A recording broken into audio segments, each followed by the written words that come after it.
The more thou dost become at one with it, thy being melted into its being, the more thy soul unites with that which is. The more thou wilt become compassion absolute.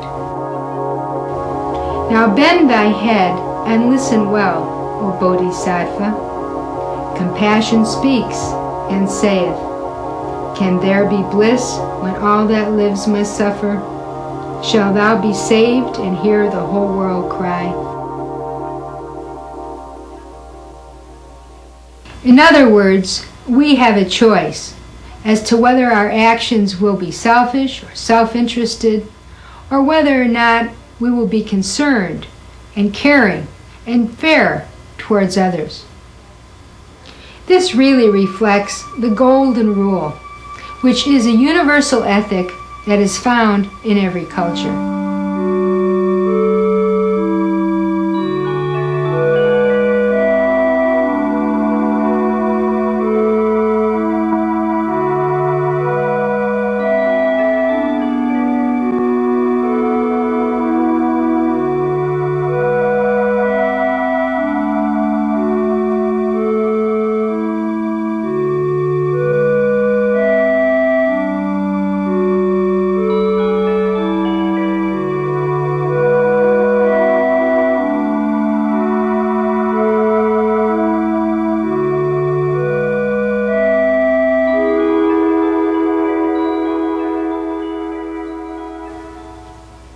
There are two alternatives to the spiritual path.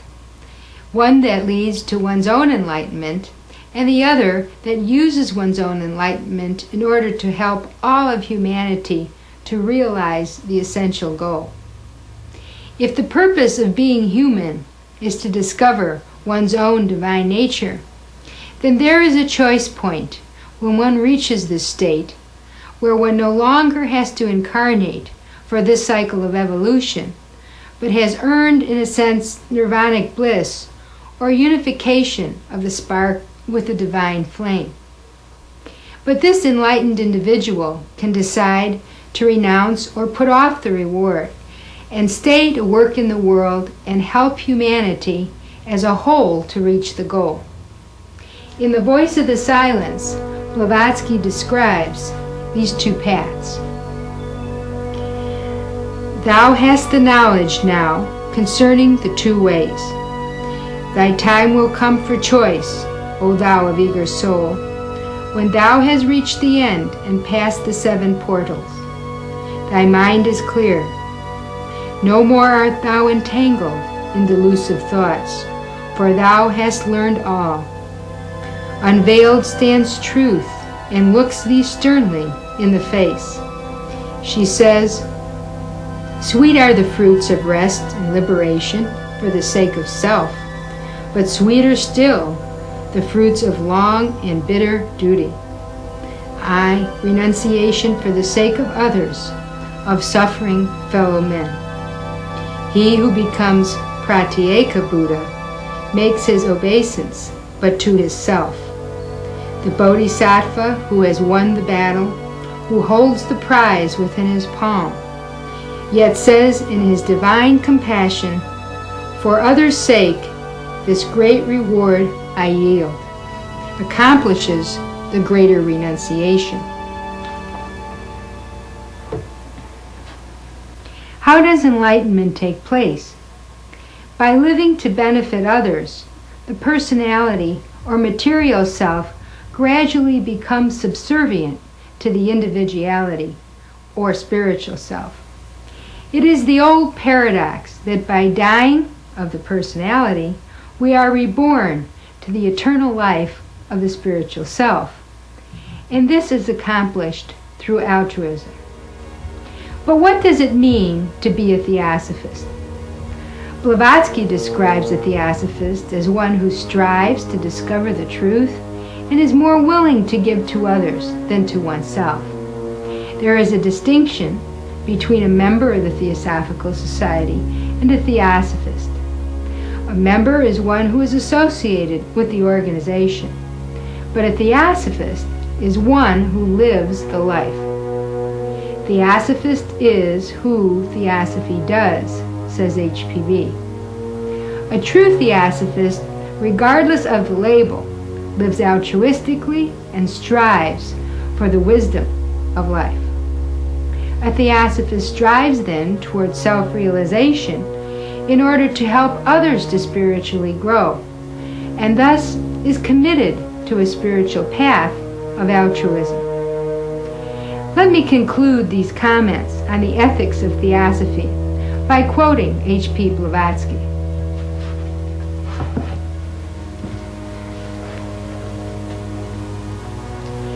He who does not practice altruism, he who is not prepared to share his last morsel with a weaker or poorer than himself, he who neglects to help his brother man of whatever race, nation, or creed, whenever and wherever he meets suffering, and he who turns a deaf ear to the cry of human misery, he who hears an innocent person slandered, whether a brother theosophist or not, and does not undertake his defense as he would undertake his own, is no theosophist. I want to end this presentation by spending a few moments in discussing the learning approach of theosophy and the source literature available for study. There are many paths or methods to spiritual growth. In the East, they are called yogas. For example, there is the devotional approach, or bhakti yoga, in which an individual lives according to a prescribed lifestyle, such as the Hare Krishnas. There is also the path of action, or karma yoga, epitomized in a service lifestyle, such as that of Mother Teresa. H.P. Blavatsky indicates that the spiritual path in theosophy begins with jnana yoga, or a path of knowledge, that leads to service or the application of karma yoga. This results then in both wisdom and compassion. One of HPB's students, Commander Robert Bowen, took notes regarding Blavatsky's explanation on how to study theosophy. Blavatsky suggests that by studying ideas on an intellectual level, the aim is to gradually awaken the intuition to the realization of the universal truths of the ancient wisdom. First, in studying theosophy, concepts are formed into some type of mental picture. But this should not be mistaken for reality itself, but an approximation towards truth.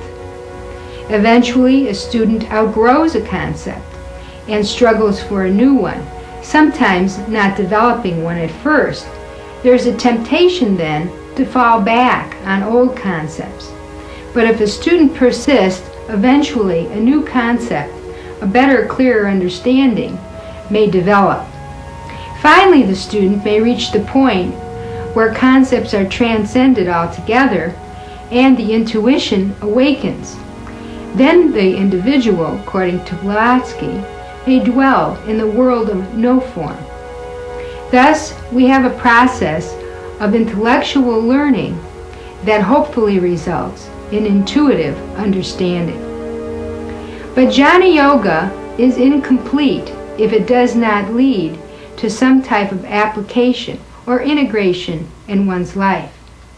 In the Key to Theosophy, Blavatsky stresses the importance of conduct. I say action, enforced action, instead of intention and talk. No theosophist has the right to this name, unless he is thoroughly imbued with the correctness of Carlyle's truism that the end of man is an action, and not a thought, though it were the noblest, and unless he sets and models his daily life upon this truth.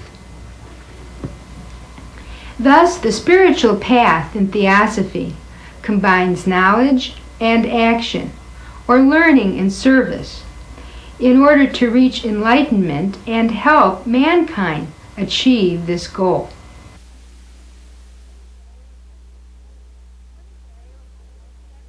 What is available for study then with regard to the source literature? I'd like to briefly scan the major works of the founders of the Theosophical Society. However, a warning is in order. Over the years, various editions of these source writings have appeared. Some are verbatim and faithful to the original editions, but others have been altered or edited without acknowledgement. I suggest that you seek out editions which are labeled verbatim or unabridged, so that you may investigate these authors' writings for yourself, rather than relying on someone else's interpretation as to what you should read. This approach tends to strengthen the axiom in Theosophy to think for yourself. Let's begin with a review of H.P. Blavatsky's works. Her first book was Isis Unveiled, written in 1877 in 2 volumes. The first volume stresses that some psychic phenomena is genuine. Although not scientifically understood, it operates according to the laws of nature. The second volume is on theology, and it traces the development of Christianity and shows that its beliefs are borrowed from the pagan religions which preceded it. Blavatsky's magnum opus is The Secret Doctrine. Originally published in 2 volumes, it is based on the stanzas of Zahn, which are archaic verses on the origin of the cosmos and the evolution of man. In spite of some 1,500 pages, Blavatsky says that The Secret Doctrine contains only some of the fundamental tenets of the ancient wisdom. While The Secret Doctrine represents the head doctrine or the intellectual framework of Theosophy, it is the voice of the silence which represents the ethics of Theosophy or the heart doctrine. It consists of verses from a larger work called the Book of the Golden Precepts, and it outlines the steps on the spiritual path for those committed to altruism. The key to Theosophy is Blavatsky's introductory work for newcomers, and it's the best one to start with. The collected writings edited by Boris Tazurkov comprise 14 volumes of HPB's magazine articles that were written over a 16-year period. There are other writings of HPB's, but these are central to gaining an understanding of source Theosophy. Now for the writings of William Q. Judge, who was an Irish-American lawyer. Judge wrote in practical terms, trying to interpret Blavatsky's writings to an American audience. Mostly, he wrote articles for his magazine, The Path. The Ocean of Theosophy was originally a series of articles that became an introductory text of source Theosophy. Letters That Have Helped Me is a book that focuses on practical advice in applying Theosophy to everyday life. And Judge's collected writings have been made available by several theosophical publishing companies and contain very valuable short articles on understanding and living Theosophy. As president of the Theosophical Society, Henry Steele Olcott wrote 6 volumes of memoirs that present an important historical perspective of the early Theosophical Society. We are fortunate to also have letters from the Mahatmas themselves, the most important of which are the Mahatma Letters to A.P. Senate, a collection of personal letters that cover many of the theosophical teachings and the nature of the spiritual path in the Mahatma's own words. This is an invaluable book of study. There are also numerous theosophical histories that have been written, each having contending viewpoints. Different traditions have emerged from the original founders of source Theosophy. I suggest that you investigate these different perspectives and be attentive to the references as to where an author derives his or her evidence.